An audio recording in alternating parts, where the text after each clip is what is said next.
UP के बागपत से एक बड़ी खबर सामने आ रही है। बागपत के एक गांव में मौलाना की पत्नी और 2 मासूम बेटियों की पीट पीट कर हत्या कर दी गई है। मौलाना मस्जिद के ऊपर बने मकान में परिवार के साथ रहता था। मस्जिद के ऊपर तीनों के लहूलुहान हालात में शव मिलने से हड़कंप मच गया। ट्रिपल मर्डर की सूचना पर आयरन फरंड में पुलिस मौके पर पहुंची और शव को कब्जे में लिया, लेकिन इस दौरान लोगों का गुस्सा फूट पड़ा। लोगों ने पुलिस के साथ धक्का मुक्की की और यहां तक कि एएसपी की गाड़ी का घेराव तक किया। ग्रामीण हत्या के आरोपियों की गिरफ्तारी की मांग पर अड़े हुए थे, जिसके बाद शव उठाने के लिए पुलिस ने जबरन मस्जिद का गेट खुलवाया। इसके बाद पुलिस ने जबरन पोस्टमार्टम के लिए शव को भिजवाया। इस दौरान माहौल काफी गर्मा गया था।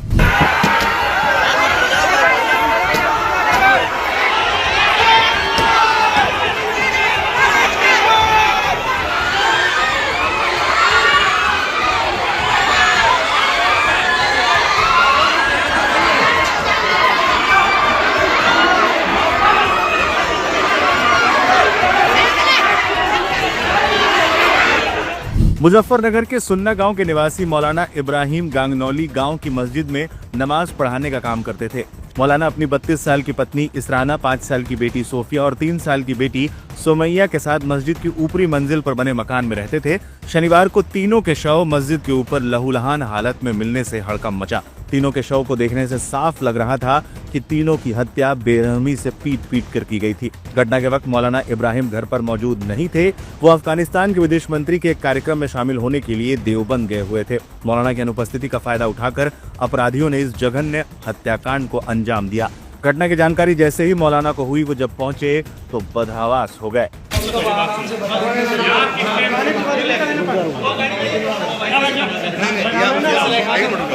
अलग बात। अरे सुनो,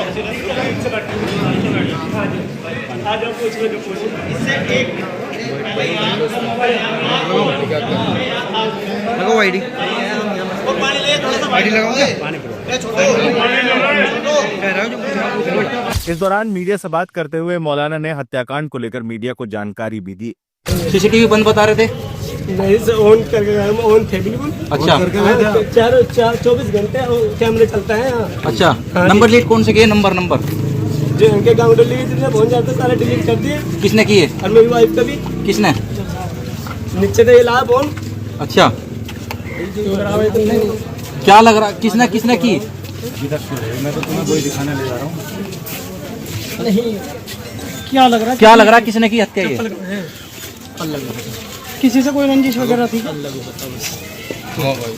नंबर आपका फोन लेकर डिलीट करे कैसे? नंबर फोन लेकर डिलीट करे कैसे? नीचे मेरा फोन दूसरा पता। अच्छा, सारे फोन अटेंड भी करते हैं। अच्छा, तो उन्होंने नंबर डिलीट कर दिया आपके। घटना की जानकारी कब मिली आपको? 2:45 बजे। घटना की जानकारी मिलते ही तत्काल 112 डायल पर पुलिस को सूचना दी गई। पुलिस टीम तुरंत मौके पर पहुंची, लेकिन इस दौरान मस्जिद के बाहर भारी भीड़ जुट गई और लोग पुलिस पर ही बरस पड़े। इस दौरान काफी आपाधापी का माहौल था, जिसके बाद पुलिस को जबरन लोगों की भीड़ से ही शव को उठाना पड़ा और जबरन गेट खुलवाकर वहां से शव ले जाना पड़ा। पुलिस ने तीनों शवों को कब्जे में लिया और उन्हें पोस्टमार्टम के लिए भेज दिया। तेरे हत्याकांड की गंभीरता को देखते हुए पुलिस अधिकारी भी मौके पर पहुंचे। पुलिस मामले की जांच पड़ताल करने में जुट गई है। इलाके में भारी पुलिस बल तैनात कर दिया गया है। मस्जिद परिसर में ट्रिपल मर्डर की खबर से गांगनौली गांव और आसपास के क्षेत्रों में तनाव और भय का माहौल है। किसी भी अप्रिय स्थिति से निपटने के लिए गांव और मस्जिद के पास भारी पुलिस बल तैनात कर दिया गया है। पुलिस फिलहाल हत्या के कारणों और हमलावरों की पहचान को लेकर छानबीन कर रही है।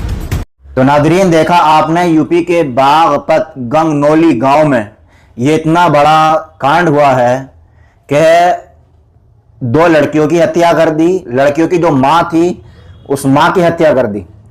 और जो घर का जिम्मेदार थे, यानी मौलाना साहब, जो मस्जिद में नमाज पढ़ाते थे, मदरसे में बच्चों को पढ़ाते थे, मस्जिद या मदरसे के ऊपर ये मकान बना हुआ था, उसमें पूरी फैमिली रहा करती थी। अभी अफगानिस्तान से जो विदेश मंत्री देवबंद में पहुंचे थे, तो उनके प्रोग्राम में शिरकत के लिए वो मौलाना आ गए। लेकिन जब यहां से वो पहुंचे वहां पर, और जब मकान में पहुंचे, तो देखते के साथ ही सन्न रह गए।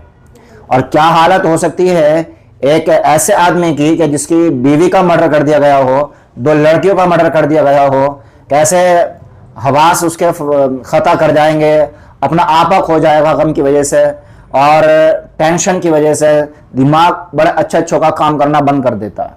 पूरी यूपी के अंदर ये खबर जो है जंगल में आग की तरह फैल रही है। और बड़े अफसोस की बात है कि मस्जिद के इमाम जो बेचारे नमाज पढ़ाने वाले, जो बेचारे बच्चों को पढ़ाने वाले सीधे साधे होते हैं, न किसी से दो कहते हैं न किसी से सुनते हैं, सुन तो लेते हैं लेकिन किसी से कुछ कहते नहीं। सीधे सादी कौम है ये बेचारी, बड़ी कनात पसंद होती है, बड़ी सब्र और तहम्मुल मिजाज ये कौम होती है। उनकी फैमिली का मर्डर कर दिया, उनकी फैमिली के साथ ऐसा कर दिया। और फिर एक एंगल ये भी है इसमें कि भाई अगर किसी को दुश्मनी है तो बड़ों से हो सकती है, लेकिन इतने छोटे छोटे बच्चों से क्या दुश्मनी होगी। खातून को तो मारा ही, जो मौलाना की बेगम थी, मौलाना की पत्नी थी, उसको तो मारा ही मारा। जो छोटी छोटी बच्चियां थी 5-6 साल की, 2-3 साल की, उन दोनों बच्चियों को भी मौत के घाट उतार दिया।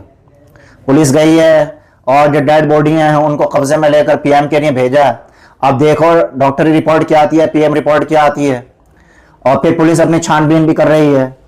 तो आप तमाम मदरसा से गुजारिश है कि अपनी मस्जिदों में, अपने मदरसों में कैमरे जरूर लगाएं। एक बात तो ये, और दूसरी बात यह है कि बाज़ मस्जिद और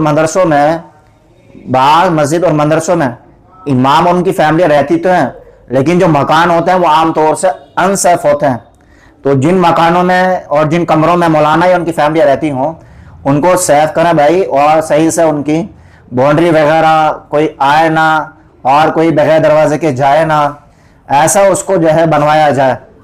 ये बड़ी कीमती कौम होती है, कौम को लेकर चलने वाली होती है ये, और कौम की रहबरी करने वाली होती है। और फिर पब्लिक इनके साथ ऐसा करेगी तो फिर कौम को संभालेगा कौन। बड़ा अफसोसनाक वाक़या ये आया सामने। अल्लाह से दुआ फरमाए सभी हजरात कि मौलाना को अल्लाह तबारक व तआला, जो इमाम साहब हैं जिनकी फैमिली के साथ ये हुआ है, अल्लाह उनको हिम्मत अता फरमाए, उनको हौसला अता फरमाए और उनको सब्र अता फरमाए। और ये भी दुआ फरमाए कि जो कातिल हैं जल्द अज जल्द वो गिरफ्त में आ जाए और उनको कड़ी से कड़ी सज़ा दी जाए, ताकि आइंदा वो किसी के साथ ऐसा करने की कभी ख्वाब में भी ना सोचें। तो इस वीडियो को आप ज़्यादा से ज़्यादा शेयर कीजिए, मौलाना के लिए, फैमिली के लिए, उनके घर वालों के लिए ज़्यादा से ज़्यादा दुआएं कीजिए। और जो बातें मैंने ये 2-3 कही हैं, इन 2-3 बातों पर ज़रूर जो है निगाह रखिए कि जहाँ इमामों की, मौलाना लोगों की, पढ़ाने वालों की फैमिलियाँ रहती हैं, उन मकानों को ज़रा अच्छा बनाएं ताकि कोई बाहर से अंदर न जाए दरवाजे के बगैर, और जब कोई अंदर आ जाए तो दरवाजे के बगैर बाहर न जाए। CCTV कैमरे भी लगाने का इंतज़ाम कीजिए। आजकल के दौर में ये भी बहुत ज़रूरी हो गया, पता नहीं कब कौन कहाँ से क्या फसादी और शर्री आ जाए और इमाम को, उनकी फैमिली को, या मस्जिद को, या मदरसे को, या मस्जिद मदरसे में रहने वाली किसी चीज़ को नुकसान पहुंचाए। CCTV कैमरा लगा हुआ होगा तो कैद में हो जाएगा और फिर बाद में उस पर गिरफ्त करना आसान हो जाएगी। तो आप इस वीडियो को ज़्यादा से ज़्यादा शेयर कीजिए। इस पूरे इंसिडेंट, इस पूरे हादसे और पूरी घटना के ताल्लुक से आप क्या क्या कहना है, कमेंट बॉक्स में अपने ख्यालात का इजहार ज़रूर कीजिए।